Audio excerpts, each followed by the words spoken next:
We didn't start work straight away. We had a couple of days off to get acclimatised to the place and everything.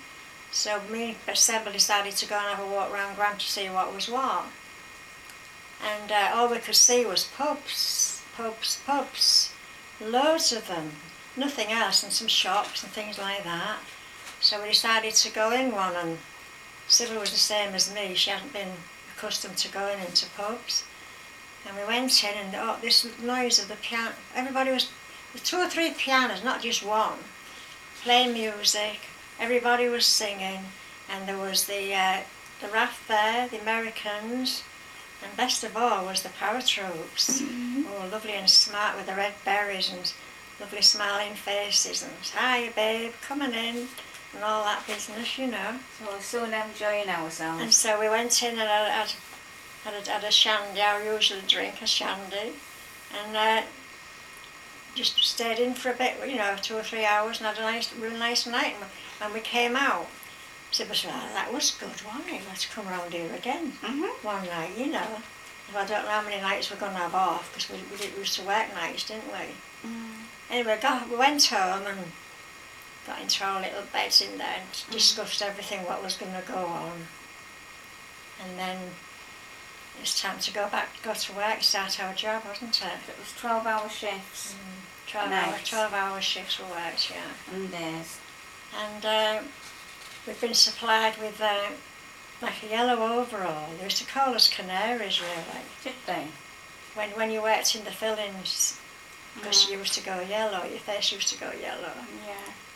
And before we could go to do the work, we had to go to the lady and get some special cream to put on your face, and whatever part was showed in, because you used to put a turban on as well, fasten all your hair up.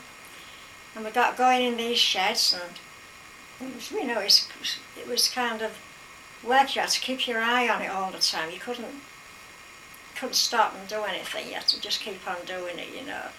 And then unless you wanted to stop, there was a special thing to press so they'd all stop, you see. But if one stopped, it meant they all had to stop. You couldn't kind of all carry on together.